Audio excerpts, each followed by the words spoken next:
Pessoal, tudo bem? Eu havia gravado a nossa aula, mas houve um problema com o som e muitas das minhas falas ficaram cortadas. Por isso, eu estou regravando as nossas aulas, a nossa aula de hoje, na verdade, de uma maneira um pouco mais sucinta para que, se vocês quiserem voltar e verificar se alguma coisa ficou em dúvida, vocês possam agora, ouvindo de novo o que eu falei, vocês possam esclarecer essas dúvidas que ficaram.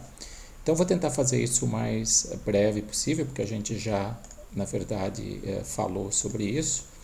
A nossa aula de hoje foi sobre a dilatação do tempo e a contração do espaço. Então, com isso, vou passar rapidamente para a transparência, né, que a gente parte, na verdade, das transformações de Lorentz, como a gente as conhece, né, da direção do eixo x', são dois eixos paralelos, e onde eu introduzi nessas notações aquelas duas variáveis de uma maneira um pouco mais sucinta, que é a variável gama, que é 1 sobre raiz quadrada de 1 menos V2 sobre C2, e a variável beta, que é V sobre C.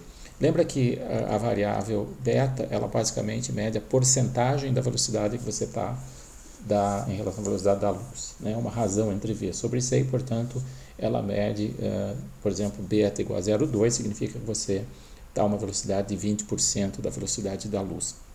E quando a gente olha para essas expressões, lembrando também que o nosso gama, né, é um fator, isso é muito importante para o nosso resultado de hoje, lembrando que esse fator de gama, ele começa em 1, quando a velocidade relativa entre os referenciais é igual a 0, né, ou a gente pode também ter uma aproximação, se a gente olhar para essa parte aqui, onde a velocidade é muito baixa, né, para velocidades relativas entre os referenciais pequenas, eu posso também aproximar o gama de 1, né, e daí a gente recai na transformação de Galileu, mas o que é bom ficar guardado, que a gente deve se lembrar sempre, é que o gama ele começa em 1 e ele cresce, né, e explode no limite em que a velocidade relativa entre os referenciais se torna igual à velocidade da luz. Então, se a gente comparar intervalos entre diferentes referenciais, a gente já havia discutido isso em outra aula, nós temos essa expressão, né, e para o espaço e para o tempo. E o que é importante a gente lembrar nessas duas expressões é que a gente está aqui relacionando intervalos de tempo entre diferentes referenciais. Então, existe um fenômeno que ocorre em instantes diferentes do tempo, ou instantes diferentes do espaço, em pontos diferentes do espaço. Isso corresponde em outro referencial que se move com velocidade relativa em relação ao nosso referencial inercial. Ele corresponde a diferentes posições no espaço e diferentes instantes de tempo.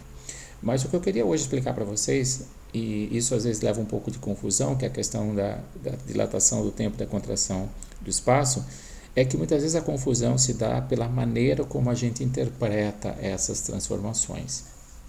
Tá certo? Então é importante a gente lembrar o seguinte, vamos pensar no caso que eu falei para vocês na aula, como é que a gente faz para medir o tamanho do objeto que está se movendo em relação a gente. Então eu peguei um exemplo de alguns livros que usam como exemplo um peixe. Você quer medir um peixe que está passando por você no rio, você quer saber o tamanho que esse peixe tem, né? E você, na verdade, tem que medir de uma maneira correta, porque todo objeto que se move em relação a você, a medida do tamanho dele é um pouco complicada, porque um exemplo aqui fica muito claro. Se você imaginar que o peixe está nessa posição inicial e ele se desloca com uma velocidade v para a nossa esquerda, ou seja, depois passado um certo tempo ele está nessa posição aqui, que estão representados nessas duas figuras, o que você vê é o seguinte: se você, por exemplo, a hora que o peixe passa, você mede primeiro a cauda do peixe, e o peixe está andando, e você sai correndo e mede lá na frente o ponto onde está a cabeça do peixe, você vai medir um comprimento final do peixe como sendo esse comprimento aqui, bem maior do que ele realmente tem, né? Isso porque você está medindo primeiro uma parte do peixe e depois, como o peixe se afasta você tem que correr, né, para colocar a outra ponta da sua trena até a cabeça do peixe. Nesse tempo o peixe se deslocou, então essa medida, né, vai te dar um comprimento maior do que o peixe realmente tem. Uma outra opção é quando o peixe passa por você, se você medir primeiro a cabeça do peixe e daí correr com a sua trena para o outro lado, que é o rabo do peixe, até você chegar no rabo, o rabo se aproximou de você. Então, passado um tempo, o rabo vai estar aqui e você vai medir simplesmente essa distância L menor. Então, você vê que em ambos os casos, se você medir o início ou o final do seu peixe em tempos diferentes, e dependendo de quem você mede primeiro, desculpa, o peixe pode ter dois comprimentos diferentes, que não correspondem ao comprimento real do seu peixe, tá certo? Para você medir o peixe de maneira correta, você tem que medir simultaneamente, se ele estiver se deslocando em relação a você, você tem que medir os dois pontos, inicial e final, simultaneamente. Claro que seu peixe está parado em relação a você, isso não faz diferença. Você pode medir os dois pontos em tempos diferentes, mas para todo o corpo que se move em relação a você, a medida física correta é você medir ao mesmo tempo, simultaneamente, as duas extremidades do objeto que você quer medir. E esse desenho aqui nada mais é do que a representação gráfica dessa expressão aqui. Se a gente pensar, no caso eu fiz um desenho ali para vocês, pensando na transformação de Galileu, onde o gama é aproximadamente igual a 1, tá certo? Então, basicamente, o que isso aqui está dizendo é que o tamanho que você mede um objeto depende, obviamente, do tamanho original do objeto, mas depende também, né, do quanto de tempo você leva para fazer as duas medidas. Isso você vê, dependendo de quem você mede primeiro, né, a cabeça ou o rabo do peixe, você vai obter diferentes valores de ΔX'. Desculpa, de ΔX, que é a sua medida. ΔX' é o tamanho correto dele no referencial no qual ele está parado, ou seja, se ele está andando, né, o ΔX' é o peixe, o referencial do peixe que anda, mas no referencial do peixe, o peixe tem um comprimento definido, tá certo?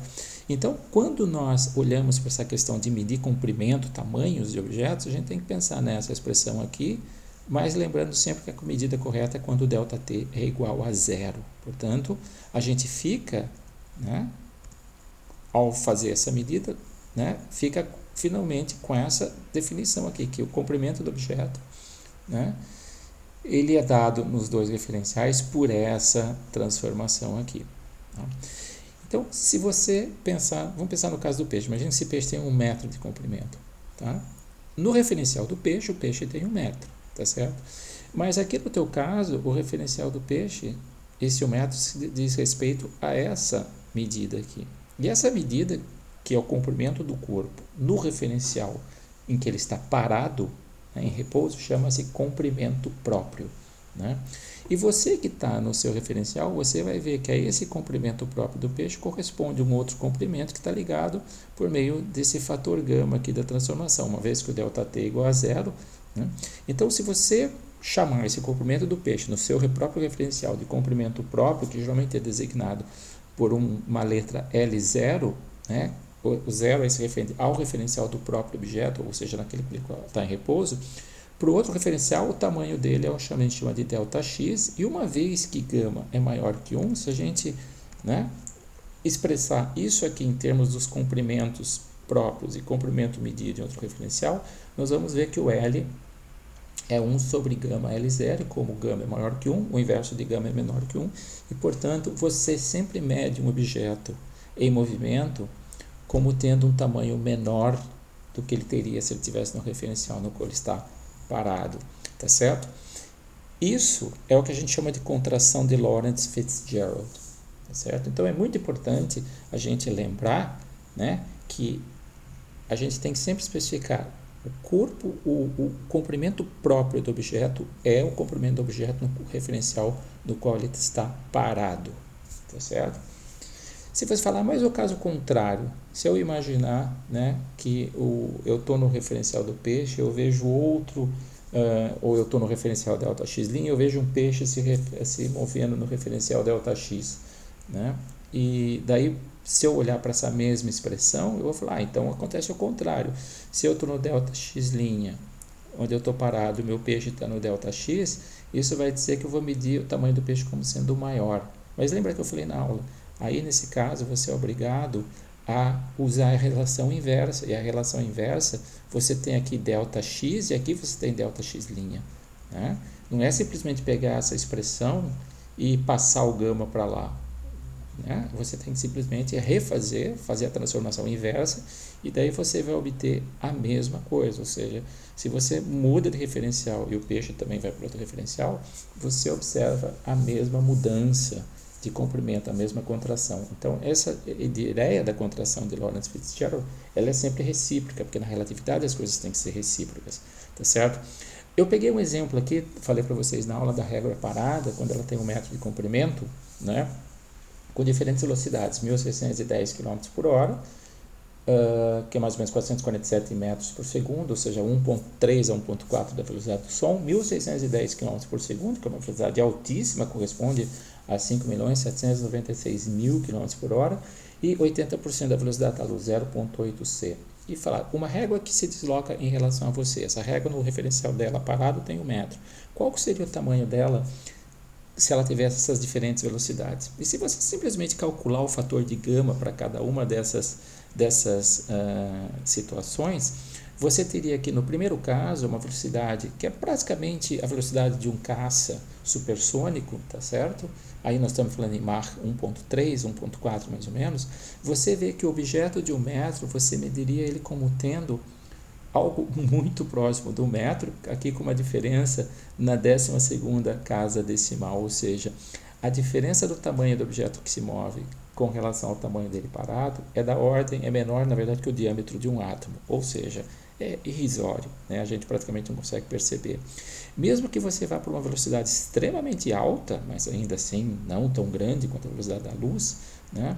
Você vai ter uma diferença de tamanho que é na faixa de micron, né? Nós estamos aqui na ordem de micron, tá certo? Então você vê que mesmo para uma velocidade extremamente alta, que eu disse que é mais ou menos 1 sobre 150 da velocidade da 1/150avo da velocidade da luz, você vai ter uma diferença de uma contração muito, muito pequena.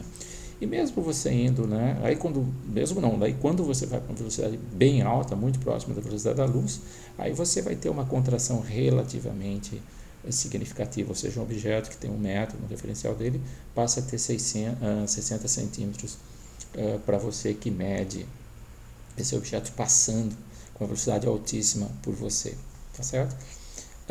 Então, esses são alguns exemplos da contração de Lorentz, e a dilatação do tempo é alguma coisa parecida, né? Quando a gente fala da dilatação do tempo, a gente tem que lembrar, quando você mede comprimentos, você está medindo simultaneamente. Então, naquela expressão que nós tínhamos da transformação de Lorentz, os ΔX tinham que ser, os ΔT tinham que ser iguais a zero. Quando a gente vai falar de dilatação do tempo, a gente quer saber o efeito puro da dilatação do tempo. Por isso a gente define um intervalo de tempo para um fenômeno que acontece no mesmo ponto do espaço. Vou me imaginar, como eu falei para vocês, que eu tenho um foguete indo para Marte, o astronauta está se comunicando com a Terra e ele espirra, e como a gente não espirra geralmente uma só vez, você sempre espirra de novo, né? Entre um espirro e o outro ele precisa ficar parado esperando para espirrar para continuar a conversa dele. E para ele esse tempo leva uma certa ΔT', que é a diferença entre o tempo do segundo e o tempo do primeiro espirro, tá certo? E ele está parado em frente ao console dele, se comunicando com o centro de controle. E a pergunta é, o pessoal do centro de controle vai ver essa demora, esse intervalo entre um espirro e outro, com quanto tempo, na verdade? Isso aí, né, se a gente usar as transformações de Lorentz, fala, bom, para quem está na Terra, o primeiro espirro dele aconteceu no tempo T1, né, que o astronauta disse ter acontecido para ele no tempo T1', e onde ele se encontrava dentro da aeronave. E o segundo espirro aconteceu no tempo T2. E, de novo, a gente usa a mesma posição no espaço para que a gente tenha simplesmente o efeito, que é o efeito do tempo, que a gente não se preocupe com o deslocamento no espaço, porque vocês lembram da transformação de Lorentz, nós temos as duas coisas, nós temos o ΔT' e o ΔX', mas eu quero saber só qual é o efeito sobre ΔT'. Então, se nós considerarmos apenas o efeito do tempo devido à diferença de tempo aqui, ou seja, que se essas duas posições serem exatamente iguais, o que a gente obtém é que o ΔT é igual a gama vezes ΔT', e sendo gama maior do que 1, nós vamos ter que o tempo observado transcorrido na Terra é maior do que o tempo transcorrido na aeronave, tá certo? Então, essa é a famosa dilatação do tempo, né? Como a gente chama isso aí de tempo próprio, tempo do astronauta dentro da aeronave em que ele está, entre um espirro e outro, é o tempo daquele fenômeno que ocorre entre dois fenômenos que ocorrem no mesmo lugar, isso é chamado tempo próprio. Então, o tempo próprio é aquele tempo dos fenômenos que ocorrem numa mesma posição, medidos por o mesmo relógio, digamos assim. Ou seja, como se você tivesse um reloginho e todos os teus processos físicos ocorrem no teu corpo, no mesmo corpo físico, e, portanto, qualquer processo físico com você que demore um ΔT, para a Terra vai passar um ΔT maior. Portanto, por exemplo, um ano na vida do astronauta corresponderia na Terra a um ΔT maior do que um ano, né? É por isso que existe, a gente fala, existe a viagem para o futuro, no sentido de que é possível viajar no futuro, no sentido que um astronauta que fique muito tempo viajando, né, quando ele retorna à Terra, a Terra terão se passado muito mais anos na Terra do que ele passou dentro da aeronave. É claro que isso precisa ter velocidades extremamente altas. Tá? E eu havia mostrado para vocês também uma tabela, que eu só gostaria de reproduzi-la agora, que é uma tabela com relação a os valores, né, daquele nosso fator gama, certo? Para diferentes velocidades. Então, se eu tiver, por exemplo, um comprimento próprio de 1 metro, um tempo próprio de 1 segundo, se nós tivermos uma velocidade que é 10% da velocidade da luz, nós vamos ter um comprimento próprio, né, que vai ser um comprimento medido, vai ser, na verdade, para 1 metro nós vamos ter um corpo que ele vai estar 5 milímetros, nós vamos medir ele como tendo 5 milímetros a menos do que ele teria, e qualquer processo que dure 1 segundo nós mediríamos como tendo 1,01 segundos, né? E à medida que nós vamos aumentando a velocidade do corpo que passa por nós vamos vendo o encolhimento progressivo do tamanho dele, né? E consequentemente um aumento progressivo dos processos que ocorrem naquele referencial que se move.